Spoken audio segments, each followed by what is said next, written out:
Yang pertama yaitu ranah kognitif. Kognitif adalah proses berpikir manusia. Kognitif diartikan sebagai kemampuan belajar, berpikir, atau kemampuan untuk mempelajari keterampilan atau konsep baru. Kognitif adalah suatu proses berpikir, yaitu kemampuan individu untuk menghubungkan, menilai, dan mempertimbangkan suatu kejadian atau peristiwa.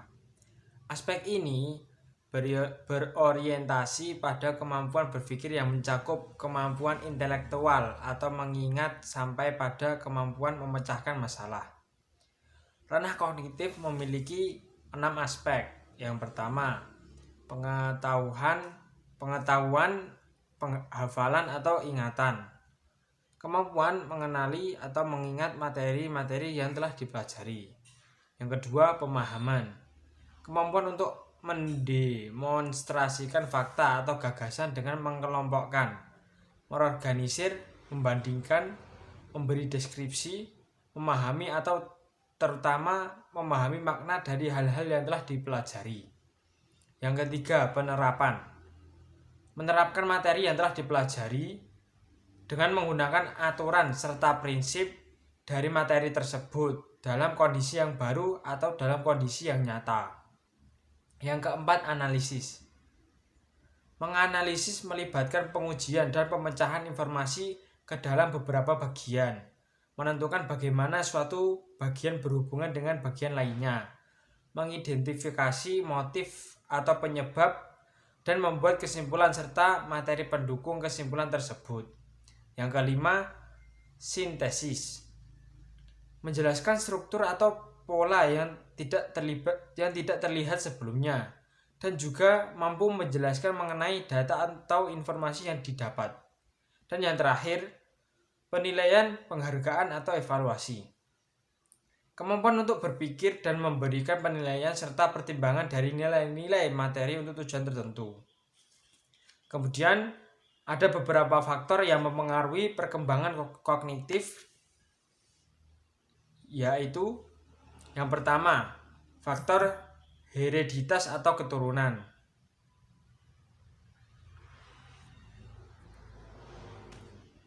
Yang pertama, faktor hereditas atau keturunan. Diungkapkan bahwa taraf intelijensi seorang anak sudah ditentukan sejak anak tersebut dilahirkan. Yang kedua, faktor lingkungan. Perkembangan anak sangat ditentukan oleh faktor lingkungan di mana tempat ia berada. Yang ketiga, kematangan. Tiap orang tubuh manusia, baik fisik maupun psikis, dapat dikatakan telah matang jika ia telah mencapai kesanggupan menjalankan fungsinya masing-masing. Yang keempat, pembentukan. Pembentukan ialah segala keadaan di luar diri anak yang mempengaruhi perkembangan intelijensinya. Yang kelima, minat dan bakat. Minat mengarahkan perbuatan pada suatu tujuan, sedangkan bakat diartikan sebagai kemampuan bawaan, sebagai potensi yang masih perlu dikembangkan dan dilatih agar dapat terwujud. Yang terakhir, kebebasan. Kebebasan dapat diartikan sebagai kebebasan manusia dalam berpikir. Yang selanjutnya yaitu afektif.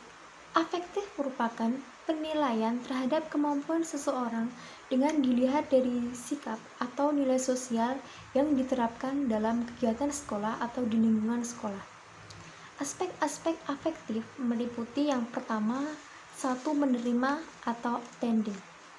Merupakan kemampuan untuk memperhatikan dan merespon stimulus yang tepat atau rangsangan dari luar. Yang kedua, responsif atau menanggapi, yaitu kemampuan beradaptasi dalam suatu pembelajaran dan selalu memiliki motivasi untuk bereaksi dan mengambil tindakan. Yang ketiga, penilaian, yaitu kemampuan untuk menyatakan hal tersebut baik atau tidak. Yang keempat, organisasi, merupakan sikap yang membuat anak lebih konsisten dan membentuk sistem nilai internalnya sendiri. Yang kelima, karakterisasi, yaitu cerminan tingkah laku seseorang dengan keteraturan pribadi, emosi, dan sosial. Yang selanjutnya yaitu tujuan penilaian afektif. Yang pertama, untuk mendapatkan umpan balik sebagai dasar perbaikan proses pembelajaran. Yang kedua, untuk mengetahui tingkat perubahan tingkah laku. Yang ketiga, untuk mendapatkan situasi belajar yang tepat. Yang keempat, untuk mengenal latar belakang, kegiatan belajar, dan kelainan tingkah laku anak didik. Karakteristik afektif ini meliputi yang pertama, satu, kecenderungan suka atau tidaknya pada suatu objek. Dan yang kedua, minat, pengalaman yang mendorong untuk memperoleh objek. Yang ketiga, konsep diri, yaitu evaluasi terhadap kelemahan atau kelebihan yang dimiliki. Yang keempat, nilai, yaitu keyakinan tentang perbuatan. Yang kelima, moral, perasaan salah atau benar terhadap kebahagiaan orang lain atau terhadap tindakan yang dilakukan oleh diri sendiri. Ranah lain dari afektif ini yaitu pertama, kejujuran. Yang kedua, integritas, meningkatkan diri pada kode nilai. Yang ketiga, adil. Dan yang keempat, kebebasan. Penilaian ranah psikomotorik merupakan salah satu cara untuk mengukur kemampuan atau keterampilan seorang anak. Ranah ini masuk dalam penilaian praktek yang ada dalam pembelajaran dan arti pendidikan. Psikomotorik masuk dalam ranah penilaian keterampilan yang dimiliki oleh peserta didik. Psikomotorik memiliki hubungan erat dengan kerja otot. Hal ini menyebabkan gerak tubuh atau bagian lainnya. Hal ini berkaitan dengan kemampuan seseorang dalam merespon apa yang distimulus. Pengertian psikomotorik. Psikomotorik adalah salah satu ranah yang menilai keterampilan, skill atau kemampuan melakukan sesuatu setelah seseorang menerima pembelajaran pada bidang tertentu. Hasil belajar motorik akan terlihat ketika seseorang telah menerima pembelajaran dan telah dinilai secara kognitif. Berikut adalah pengertian psikomotorik menurut para ahli. Yang pertama adalah menurut Bloom. Ranah psikomotorik adalah pencapaian yang dimiliki oleh seseorang berbentuk sebuah keterampilan manipulasi yang melibatkan kinerja otot dan segala kekuatan fisik. Hal ini akan membuat seseorang dapat dilihat telah mencapai standar yang diukur atau belum. Terus yang kedua, menurut Ari Kunto, penilaian psikomotorik berkaitan dengan hubungan kerja otot dan menyebabkan gerakan tubuh. Gerakan dimulai dari hal yang sederhana sampai kegiatan yang rumit. Ranah psikomotorik adalah hal-hal yang berkaitan dengan aktivitas fisik. Yang ketiga, menurut Anwar, psikomotorik adalah sebuah penilaian yang bertujuan untuk mengetahui tingkat keterampilan yang dimiliki seseorang. Penilaian dilakukan dengan melihat gerak yang dilakukan, baik gerakan dasar atau gerakan yang dilakukan secara kreatif. Yang keempat, menurut Simpson, psikomotorik adalah hasil belajar yang akan tampak dalam bentuk keterampilan dan kemampuan individu dalam melakukan sesuatu yang bersifat nyata. Proses pembelajaran dikatakan berhasil apabila telah menunjukkan hasil yang sesuai dengan apa yang disampaikan dalam kegiatan tersebut. Berikut adalah tentang aspek psikomotorik ya.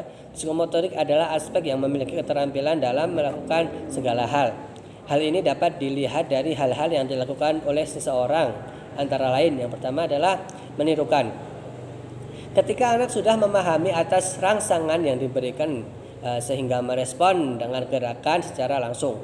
Tahapan yang harus dilewati ialah anak akan melihat gerakan tersebut kemudian mempraktekkan atau menirukan. Kemampuan meniru seorang anak dapat sempurna atau tidak sempurna. Menirukan gerakan dapat dilakukan secara sempurna bahkan melakukan modifikasi.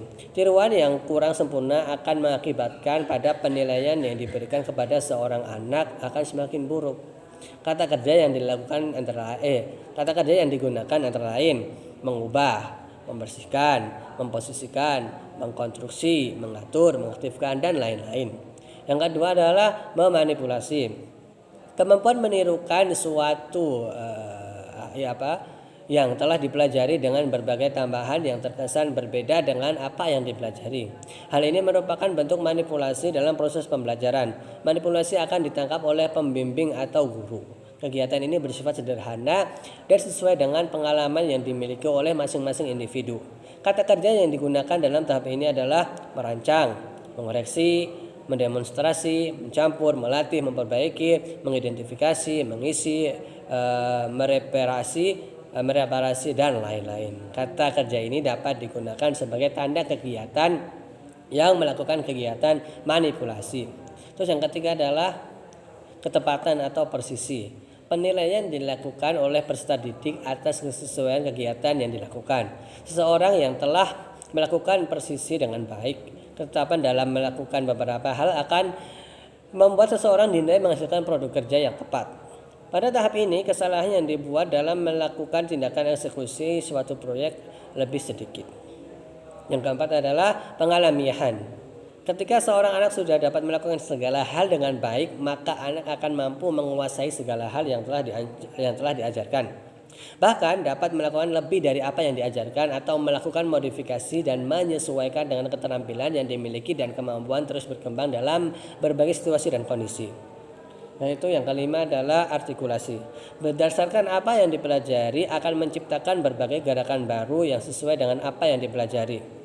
Pengembangan dengan memberi sesuatu yang lebih bermakna juga dapat dilakukan dengan cara menyesuaikan dengan situasi dan kondisi saat ini.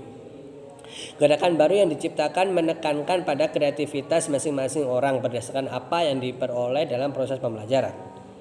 Kata kerja yang digunakan antara lain adalah mendorong, menarik, mencampur, membungkus, memproduksi, menggantikan, dan lain-lain. Kegiatan yang dilakukan bersifat kompleks serta dengan tepat. Berikut ini merupakan beberapa contoh ranah psikomotorik yang dilakukan dalam proses pembelajaran. Antara lain adalah yang pertama, penilaian berdasarkan tingkah laku. Yang kedua adalah melakukan tugas portofolio. Yang ketiga adalah tugas. Yang keempat adalah kemampuan menulis. Dan yang kelima adalah membuat karya tertentu berdasarkan materi pembelajaran.